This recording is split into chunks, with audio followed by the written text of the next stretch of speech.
तमाशा देख रहे हैं। किसी ने उन फल फरोशों को इन दोनों भाइयों को मारने से रोका नहीं, जो कि उन वीडियोस में वाज़ेह तौर पर नजर आ रहा है। कैसा बेहिस माशरा हो चुका हुआ है कि दो इंसानी जानों का ज़िया हो गया। दोनों भाई तड़प रहे हैं, मदद के लिए पुकार रहे हैं, लेकिन कोई उनकी मदद नहीं कर रहा। अफसोस है उन लोगों पर कि अगर कहीं भी कुछ झगड़ा होता है, कोई हादसा होता है, तो बजाय इसके कि किसी की मदद की जाए, लोग अपने मोबाइल निकालते हैं, उस हादसे की वीडियोस बनाना शुरू कर देते हैं। शायद लोगों के दिल इतने सख्त हो चुके हुए हैं कि वो अपने सामने जुल्म और ज्यादती देख रहे हैं, लेकिन उस जुल्म और ज्यादती रोकने की कोशिश नहीं करते। लेकिन ये दोनों भाई इस माशरे के चेहरे बेनकाब कर गए। बिस्मिल्लाहिर्रहमानिर्रहीम, लीडर टीवी के साथ मैं हूं फुरन पाशा। नाज़रीन, लाहौर के इलाका थाना रायगंज सिटी में सिर्फ 30 रुपए के झगड़े से दो नौजवान भाइयों की जान चली गई। जहां ये वाकया बहुत अफसोसनाक है, वहां बहुत सारे ऐसे सवालात को जन्म दे गया है कि जो जानना बहुत जरूरी है। वाकया तो एक दफ़ा मैं दोबारा आपको रिपीट कर देता हूँ कि दो भाई वाजिद और राशिद, जो कि कसूर के इलाका रती पिंडी के रहशी हैं, इन दोनों भाइयों की दूध की एक दुकान है जो कोट लखपत लाहौर के इलाके में वाक़या है। दुकान बंद करके ये दोनों भाई घर अपने वापस जा रहे थे। रायगंज सिटी के इलाका भंबा में लगी फल फरोशों की रेडियों से इन्होंने केले खरीदे, और चूंकि इनके पास खुले 30 रुपए नहीं थे, एक 100 का नोट था और बाकी 5000 के नोट थे। इन्होंने उस फल फरोश से कहा कि आप 30 रुपए के केले निकाल लें। इस बात से मामूली तलकलामी शुरू हुई, जो बढ़ते बढ़ते एक झगड़े की शक्ल इख्तियार कर गई। फल फरोश अवैस और उसके भाई तैमूर ने ना सिर्फ वाजिद और राशिद को मारना शुरू कर दिया, बल्कि फोन करके अपने दीगर साथियों को भी बुला लिया। उनके साथी जो करीबी कहीं क्रिकेट खेल रहे थे, उन्होंने हाथों में बैट उठाए हुए थे और वो दौड़े दौड़े आ गए। वाजिद शदीद जख्मी होकर गिर पड़ा और राशिद उसका सर गोद में लिए मदद के लिए पुकार रहा था। ताहम इसी दौरान एक नौजवान आता है जो वाजिद जो राशिद के सर पर बैठ के पे दर पे वार कर देता है। वाजिद मौके पे ही दम तोड़ देता है। राशिद को इलाज मालजे के लिए करीबी अस्पताल में ले जाया जाता है। वहाँ से उसको जनरल अस्पताल लाहौर में शिफ्ट किया जाता है, लेकिन वो जख्मों की ताब ना लाते हुए खालिक हकीकी से जा मिलता है। इस अफसोसनाक वाक़या में जहाँ वाजिद और राशिद के घर एक क़यामत का समा है, दो जवान लाशें जब घर पहुँची तो कोहराम मच गया था।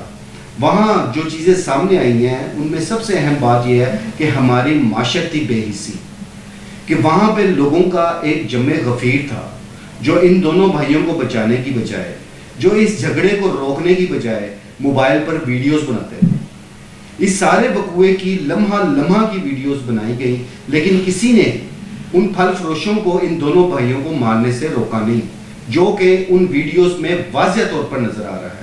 ये ऐसी वीडियो सामने आई हैं जिन्हें हम अपने नाजरीन को दिखा तो नहीं सकते, लेकिन वो वीडियोस को देखा भी नहीं जा सकता। और उसमें वाज़ेह तौर पे चीज़ नजर आ रही है कि लोग तमाशा देख रहे हैं। कैसा बेहिस माशरा हो चुका हुआ है कि दो इंसानी जानों का ज़िया हो गया। लथपथ दोनों भाई तड़प रहे हैं, मदद के लिए पुकार रहे हैं, लेकिन कोई उनकी मदद नहीं कर रहा। सितम ज़रीफ़ी का आलम यह है कि जब 1112 को इतला दी गई तो वो भी टाइमली वहाँ पर ना पहुँची। मकामी पुलिस को इतला दी गई, 15 पे कार चलाई गई, लेकिन कोई भी इमदाद के लिए बर वक्त वहाँ ना पहुँचा। राशिद और वाजिद के बाप और दीगर रिश्तेदारों ने उन्हें मुकामी अस्पताल में पहुँचाया और अपनी मदद आपके तहत उसी अस्पताल से जनरल अस्पताल लाहौर शिफ्ट किया, जहाँ इस बात पर भी बहस चलती रही कि ये चूँकि पुलिस केस है, इसलिए फौरी राशिद का ट्रीटमेंट भी शुरू ना किया गया। राशिद दम तोड़ गया, लेकिन ये दोनों भाई इस माशरे के चेहरे बेनकाब कर गए हैं, बेहिस माशरे के चेहरे। जुल्म का आलम ये देखें आप कि मकामी पुलिस थाना रायगंज सिटी 40 घंटे तक इस वक़ूए का मुकदमा दर्ज ना कर सकी। वाजिद और राशिद के लवाहिकीन गम में मुब्तला होकर कभी थाना रायगंज सिटी की पुलिस चौकी में जाते रहे, कभी थाने के चक्कर लगाते रहे, लेकिन उनकी सुनवाई भी नहीं हो रही थी। ये उससे बड़ा एक जुल्म है। मैं यहाँ DIG ऑपरेशन लाहौर फैसल कामरान से ज़रूर ये दरख्वास्त करूँगा कि इस वाक़े का भी नोटिस लें कि जहाँ दो इंसानी जाने गई, वहाँ पुलिस ने रवायती सुस्ती और काहली का सबूत क्यों दिया।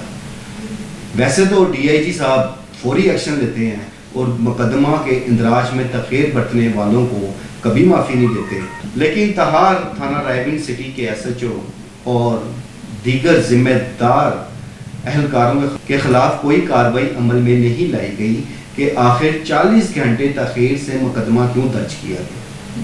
افسوس ہے ان لوگوں پر، اور یہ آج کل ایک روٹین کا معاملہ ہو گیا ہے کہ اگر کہیں بھی کوئی جھگڑا ہوتا ہے، کوئی حادثہ ہوتا ہے، تو بجائے اس کے کہ کسی کی مدد کی جائے، لوگ اپنے موبائل نکالتے ہیں اور اس وقوع کی، اس حادثے کی ویڈیوز بنانا شروع کر دیتے ہیں۔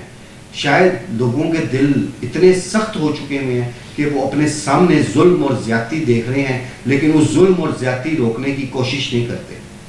جہاں ہمیں اپنے رویوں پر بھی غور و فکر کرنا ہوگا کہ آخر اتنی عدم برداشت کیوں آ چکی ہوئی ہے۔ صرف 30 روپے کی خاطر جھگڑا اتنا طول پکڑ گیا۔ کیا اس 30 روپے کے معاملے کو برداشت نہیں کیا جا سکتا تھا؟